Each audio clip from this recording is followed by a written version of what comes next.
ਜਿਹੜਾ ਆਪਣਾ ਬਾਰਡਰ ਆ ਯੂਐਸਏ ਦਾ ਉੱਥੋਂ ਆ ਰਹੀ ਆ ਯੂਐਸ ਬਾਰਡਰ ਪੈਟਰੋਲ ਏਜੰਟਸ। ਉਹਨਾਂ ਨੇ ਦੱਸਿਆ ਵੀ ਪਿਛਲੇ 6 ਮਹੀਨਿਆਂ ਦੇ ਵਿੱਚ 10 ਲੱਖ ਮਾਈਗ੍ਰੈਂਟ ਜਿਹੜੇ ਆ ਉਹ ਡਿਟੇਨ ਕੀਤੇ ਗਏ ਆ 6 ਮਹੀਨਿਆਂ ਦੇ ਵਿੱਚ।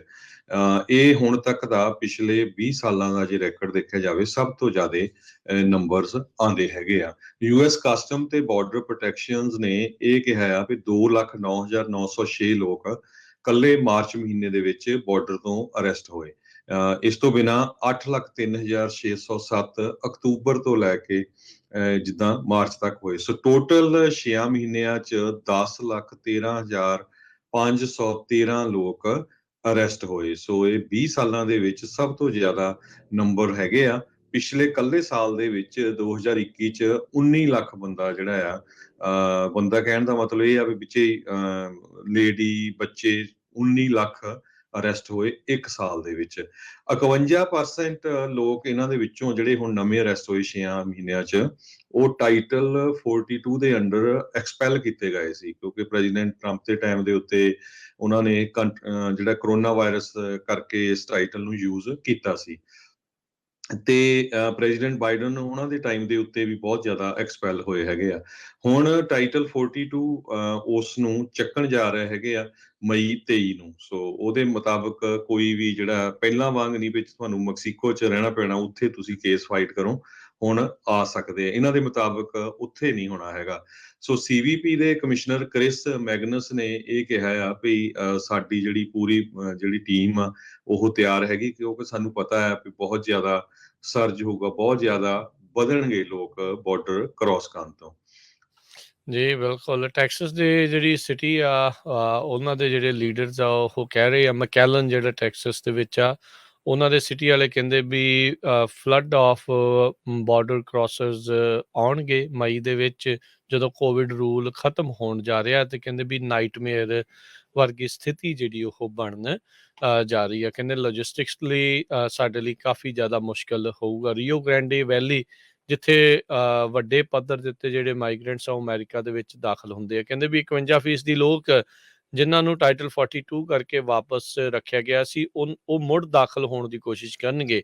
ਤੇ ਜਿਹੜੇ 6 ਮਹੀਨਿਆਂ ਦੇ ਵਿੱਚ ਆਪਾਂ ਦੇਖ ਰਹੇ ਆ ਉਹਨਾਂ ਵਿੱਚੋਂ ਕਹਿੰਦੇ ਬਹੁਤੇ ਲੋਕ ਉਹੀ ਨੇ ਜਿਨ੍ਹਾਂ ਨੇ ਇੱਕ ਵਾਰੀ ਟਰਾਈ ਕੀਤਾ ਤੇ ਉਹਨਾਂ ਨੂੰ ਪਹਿਲੋਂ ਟਾਈਟਲ 42 ਕਰਕੇ ਵਾਪਸ ਕਰ ਦਿੱਤਾ ਗਿਆ, ਤੋੜ ਦਿੱਤਾ ਗਿਆ, ਤੇ ਉਹ ਦੁਬਾਰਾ ਬਾਰ-ਬਾਰ ਐਂਟਰ ਕਰਨ ਦੀ ਜਿਹੜੀ ਕੋਸ਼ਿਸ਼ ਆ ਉਹ ਕਰ ਰਹੇ ਆ। ਮਾਰਚ ਮਹੀਨੇ ਦੇ ਜੇ ਆંકੜੇ ਦੇ ਉੱਤੇ ਜਿੱਦਾਂ ਤੁਸੀਂ ਨਜ਼ਰ ਮਾਰੀ ਹੋਈ ਆ, ਕਹਿੰਦੇ 7,000 ਵਾਧੂ ਮਾਈਗ੍ਰੈਂਟ ਇੱਕ ਦਿਨ ਦੇ ਵਿੱਚ ਆ ਰਹੇ ਆ ਐਵਰੇਜ ਦੇ ਨਾਲੋਂ ਪਿਛਲੇ 2 ਦਹਾਕਿਆਂ ਦੇ ਮੁਤਾਬਕ। ਕੈਂਪਸ ਦੇ ਵਿੱਚ ਮੈਕਸੀਕੋ ਦੇ ਕੈਂਪ ਦੇ ਵਿੱਚ 1,70,000 ਲੋਕ ਅਜੇ ਵੀ ਵੇਟ ਕਰ ਰਹੇ ਆ। ਕਹਿੰਦੇ ਜਿੱਥੇ ਲਿਵਿੰਗ ਕੰਡੀਸ਼ਨਸ ਬਹੁਤ ਹੀ ਜ਼ਿਆਦੀਆਂ ਮਾੜੀਆਂ ਆ। ਇਹਨਾਂ ਨੂੰ ਟਾਈਟਲ 42 ਕਰਕੇ ਯੂਐਸ ਦੇ ਵਿੱਚ ਐਂਟਰੀ ਜਿਹੜੀ ਉਹ ਨਹੀਂ ਦਿੱਤੀ ਜਾ ਰਹੀ।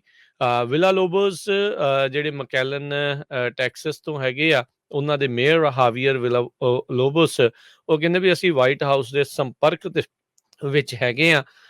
ਕਿਸ ਤਰੀਕੇ ਨਾਲ ਜਿਹੜੇ ਵੀ ਬਾਰਡਰ ਕ੍ਰਾਸਰਸ ਹੋਣਗੇ ਉਹਨਾਂ ਨੂੰ ਫੀਡ ਕਰਨਾ ਆ, ਟਰਾਂਸਪੋਰਟ, ਟੈਂਪਰੇਰੀ ਸ਼ੈਲਟਰਸ ਆ ਉਹ ਕਿੱਦਾਂ ਮੁਹੱਈਆ ਕਰਾਉਣਾ ਆ, ਉਸ ਦੇ ਲਈ ਹਜ਼ਾਰਾਂ ਡਾਲਰ ਇੱਕ ਮਾਈਗ੍ਰੈਂਟ ਦੇ ਉੱਤੇ ਲੱਗਣੇ ਆ। ਸੋ ਕਹਿੰਦੇ ਵੀ ਹੁਣ ਦੇਖੋ ਅੱਗੇ ਜਿਹੜਾ ਉਹ ਕੀ ਬਣਦਾ ਆ। ਉਹਨਾਂ ਨੇ ਕਿਹਾ ਵੀ ਫੈਡਰਲ ਸਰਕਾਰ ਕੋਲੋਂ ਆਲਰੇਡੀ ਮੈਕੈਲਨ ਨੂੰ $30 ਮਿਲੀਅਨ ਪਿਛਲੇ 1 ਸਾਲ ਦੇ ਵਿੱਚ ਮਿਲ ਚੁੱਕਾ ਹੈਗਾ ਆ।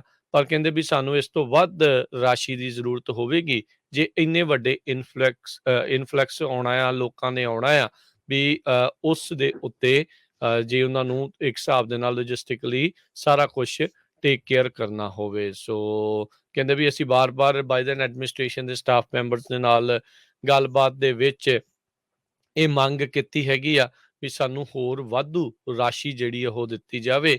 ਪਰ ਕਹਿੰਦੇ ਅਜੇ ਤੱਕ ਕੋਈ ਗਰੰਟੀ ਆ ਉਹ ਨਹੀਂ ਮਿਲੀ ਹੈਗੀ। ਕਹਿੰਦੇ ਵਾਅਦੇ ਜ਼ਰੂਰ ਆ ਰਹੇ ਨੇ ਪਰ ਮੰਥਲੀ ਬੇਸਿਸ ਦੇ ਉੱਤੇ, ਤੇ ਅੱਗੇ ਦੇਖੋ ਕੀ ਹੁੰਦਾ। ਫੀਮਾ ਦੇ ਦੁਆਰਾ ਇਸ ਸਿਟੀ ਨੂੰ $1.6 ਮਿਲੀਅਨ ਦੇ ਹੋਰ ਫੰਡਸ ਅਪ੍ਰੈਲ ਮਹੀਨੇ ਦੇ ਵਿੱਚ ਮਿਲੇ ਸੀਗੇ, ਪਰ ਕਹਿੰਦੇ ਵੀ ਲੋੜ ਅਜੇ ਹੋਰ ਜ਼ਿਆਦਾ ਹੈ। ਇਹ ਇੱਕ ਸ਼ਹਿਰ ਦੀ ਆਪਾਂ ਜੇ ਗੱਲ ਕਰ ਰਹੇ ਹਾਂ, ਸੋ ਇਹਦਾ ਮਤਲਬ ਆ ਵੀ ਜਿਹੜੇ ਵੀ ਹੋਰ ਮੇਨ ਕ੍ਰਾਸਿੰਗ ਪੁਆਇੰਟਸ ਆ ਜਿੱਥੇ ਬਾਰਡਰ ਦੇ ਉੱਤੇ ਆ ਕੇ ਕੋਈ ਅਸਾਈਲਮ ਦੀ ਮੰਗ ਕਰਦਾ ਆ, ਜੇ ਉਹਦੀ ਬਿਆਨ ਪਾਸ ਹੁੰਦੇ ਆ ਉਹਨੂੰ ਇੱਥੇ ਆਉਣ ਦਿੱਤਾ ਜਾਂਦਾ ਆ, ਤਾਂ ਫਿਰ ਉਸ ਤੋਂ ਬਾਅਦ ਆਬਵੀਅਸਲੀ ਕੇਸ ਚੱਲਣਾ ਆ ਤੇ ਕੇਸ ਦੇ ਵਿੱਚ ਹਾਂ ਜਾਂ ਨਾ ਉਹ ਤਾਂ ਅਦਾਲਤ ਦੇ ਮੂਹਰੇ ਜਿਹੜਾ ਹੈ ਉਹਨਾਂ ਦੇ ਦਸਤਾਵੇਜ਼ਾਂ ਤੋਂ ਬਾਅਦ 'ਚ ਆ। ਪਰ ਇਹ ਆ ਵੀ ਉਨੀ ਦੇਰ ਤੱਕ ਕਿਤੇ ਨਾ ਕਿਤੇ ਰੱਖਣਾ ਵੀ ਆ, ਕਰਨਾ ਵੀ ਆ।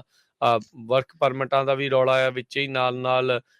ਹੁਣ ਆਪਾਂ ਪਿਛਲੀ ਵਾਰੀ ਦੱਸ ਰਹੇ ਸੀਗੇ ਅਟਾਰਨੀ ਟਿਰਕੀਆਣਾ ਹੁਣੇ ਵੀ ਬਾਰਡਰ ਕ੍ਰਾਸਿੰਗ ਤੋਂ ਬਾਅਦ ਦੇ ਵਿੱਚ ਫਾਈਲਾਂ ਹੀ ਜਿਹੜੀਆਂ ਆ ਉਹ ਅਜੇ ਤੱਕ ਕੇਸਾਂ ਦੀਆਂ ਅਦਾਲਤਾਂ ਤੱਕ ਜਿਹੜੇ ਸੈਂਟਰਸ ਹੈਗੇ ਉੱਥੋਂ ਪਹੁੰਚ ਨਹੀਂ ਰਹੀਆਂ ਹੈਗੀਆਂ। ਸੋ ਡਿਲੇ ਬਹੁਤ ਜ਼ਿਆਦਾ ਜਿਹੜਾ ਉਹ ਚੱਲ ਰਿਹਾ ਆ।